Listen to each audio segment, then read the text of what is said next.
அறிவலை நேயர்களுக்கு அன்பான வணக்கம். டாக்டர்களும் இன்ஜினியர்களும் ஒரே கிளாஸ் ரூமில் உட்காந்து படித்தா எப்படிங்க இருக்கும்? நம்பவே முடியல இல்லையா? ஆனால் அப்படியான வாய்ப்புகள் இருக்குது அப்படிங்கிறத உங்களுக்கு தெரிவிப்பதற்காகத்தான் இந்த உரை சந்திப்பு. எல்லோருக்கும் வாய்ப்புகள் இந்த உலகத்தில் சமமாகத்தான் இருக்குது. ஆனால் அதை பயன்படுத்திக்கிறவங்க மிக குறைவானவங்க தான். ஒரு முறை உலகத்திலேயே பெரிய பணக்காரரான பில்கேட்ஸை ஒரு பத்திரிகையாளர் பேட்டி எடுத்தாராம். இப்படி நீங்கள் உலகத்திலேயே நம்பர் 1 பணக்காரராக இருக்கிறதோட ரகசியம் என்னங்கன்னு கேட்டாராம். உடனே அவர் தன்னோட செக் புக்கிலேருந்து ஒரு பிளாங்க் செக்கை கிழித்து அவர் கையில் கொடுத்து, இதில் எவ்வளோ அமௌண்ட் வேணுனாலும் நீங்கள் ஃபில் பண்ணிக்கோங்க அப்படின்னு சொன்னாராம். சார் அதெல்லாம் எனக்கு வேண்டாங்க சார், நீங்கள் பதில் மட்டும் சொல்லுங்கள் போதும் அப்படின்னாராம் அந்த பத்திரிகையாளர். இப்போது மிகப்பெரிய வாய்ப்பு ஒன்று நான் உங்களுக்கு கொடுத்தேன். எவ்வளோ அமௌண்ட் வேணால் நீங்கள் ஃபில் பண்ணி உலகத்தில் பெரிய பணக்காரர் ஆகியிருக்கலாம். ஆனால் நீங்கள் அந்த வாய்ப்பை நழுவ விட்டுட்டீங்க. நான் அப்படி இல்லை. எந்த வாய்ப்புகள் எங்கே எப்படி இருந்து வந்தாலும் அதை நான் சரியாக பயன்படுத்திக்குவேன் அப்படின்னு பில்கேட்ஸ் தன்னோட நம்பர் 1 ரகசியத்தை சொன்னாராம்.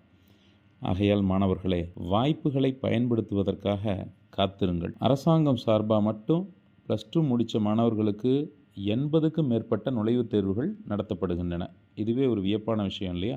அந்த 80க்கும் மேற்பட்ட என்ட்ரன்ஸ் எக்ஸாமில் ஏதாவது சில தேர்வுகளில் தேர்ச்சி பெற்றால் கூட புகழ்வாய்ந்த பல கல்வி நிறுவனங்களில் ரொம்ப குறைந்த செலவில் நம்மளால் படிக்க முடியும். இதில் 75 தேர்வுகளுக்கு +2 மார்க்ஸ் கணக்கிலேயே எடுத்துக்க மாட்டாங்க. சில என்ட்ரன்ஸ் எக்ஸாம் வந்து +2 ரிசல்ட் வரதுக்கு முன்னாடியே நடந்து முடிஞ்சிடும். இதுக்கு அப்ளை பண்ணுறதுக்கான டைம் கூட +2 எக்ஸாமுக்கு முன்னாடியே தான் முடிஞ்சிடும். நாம் தான் இந்த தகவல் தெரியாமல் தவற விட்டுறணும். தேடலுங்கிறது ரொம்ப விரிவாக இருக்கணும் அப்படிங்கிறத நாம் உணரணும். தமிழ் மீடியத்தில் படித்தா பெரிய நிறுவனத்துக்கெல்லாம் வேலைக்கு போக முடியாது அப்படின்னு நிறைய பேர் நினைக்கிறாங்க. பல பேர் அதை நினச்சி நிறைய வாய்ப்புகளை எல்லாம் இழந்துடுறாங்க. உண்மையில் அது ஒரு பெரிய மூட நம்பிக்கை. மொழியோ பணமோ உங்கள் பயணத்துக்கு ஒருபோதும் தடையாக இருக்காது. அவ்வளவு வாய்ப்புகள் இங்கே கொட்டி கிடக்கின்றன. ஆங்கிலம் பேசுகிற சூழலில் 3 மாதங்கள் நாம் இருந்தாலே சரளமாக ஆங்கிலம் பேசலாம். ஜப்பானிய மொழி பேசுகிற இடத்துல 3 மாதங்கள் இருந்தால் அந்த மொழி உங்களுக்கு எளிதாக வந்துடும். மனிதன் சூழலுக்கேற்ப வாழ பழகுகிற ஆற்றல் வாய்ந்த ஒரு தன்மையுடையவன். தமிழ் மீடியத்தில் படிச்சுட்டு நகரத்துக்கு வரக்கூடிய மாணவர்களுக்கு முதல் 6 மாதங்கள் கொஞ்சம் கஷ்டமாக இருக்கலாம். இது போன்ற சின்ன சின்ன இடர்பாடுகளெல்லாம் சோர்ந்து விடாமல் செய்ய போகிற பெரிய செயலுக்கான வாசலை தேட வேண்டும். அதுதான் வெற்றிக்கான ஃபார்முலா. நம்மக்கிட்ட இருக்க பிரச்சனை என்னென்னா, நாம் வைரங்களை தேடுறதில்ல. வைரங்களுக்கு மேலே இருக்கிற மண்ணை தான் தோண்டிக்கிட்டு இருக்கோம். நம்மக்கிட்ட ஒரு பரந்த பார்வை இல்லை.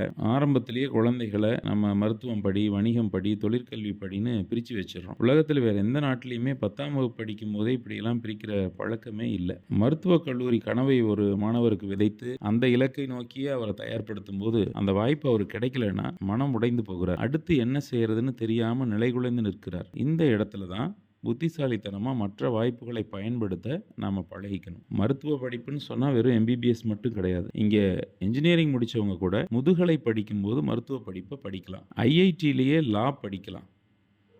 தமிழ்நாட்டை தாண்டி ஏராளமான அரசு கல்வி நிறுவனங்கள் இருக்கின்றன. சரியான நேரத்தில் நாம் தயாரானா ரொம்ப எளிமையாக அந்த கல்வி நிறுவனங்களில் சேர்ந்துட முடியும். நேஷ்னல் ஃபாரன்சிக் சயின்ஸ் யூனிவர்சிட்டி அப்படின்னு ஒன்று இந்தியாவில் இருக்குது. அது சென்ட்ரல் கவர்மெண்ட் தான் நடத்துகிறாங்க. இந்த பல்கலைக்கழகம் பற்றி நமக்கு எதுவுமே தெரியாது. தமிழ்நாட்டிலிருந்து இந்த யூனிவர்சிட்டியில் ஸ்டூடெண்ட்ஸ் சேர்றதே கிடையாது. தடய அறிவியல் அதுக்காகவே இயங்குகிற உலகினுடைய முதல் யூனிவர்சிட்டி இதுதான். காந்தி நகர், டெல்லி, கோவா, புனே இந்த மாதிரி நிறைய டவுனில் இந்த யூனிவர்சிட்டிக்கு கேம்பஸ் இருக்குது. 2 வருஷ கோர்ஸ், 5 வருஷ ஒருங்கிணைந்த பட்டப்படிப்பு, நிறைய வாய்ப்புகளை நேஷ்னல் ஃபாரன்சிக் சயின்ஸ் யூனிவர்சிட்டி கொடுக்குறாங்க. மேத்ஸ், ஃபிசிக்ஸ், பயாலஜி மற்றும் கெமிஸ்ட்ரி பாடத்தை படித்து 60% மேலே மார்க் வாங்கின ஸ்டூடெண்ட்ஸ் இங்கெல்லாம் சேரலாம். BBA LLB ஹானர்ஸ் அப்படிங்கிற கோர்ஸ் இங்கே இருக்குது.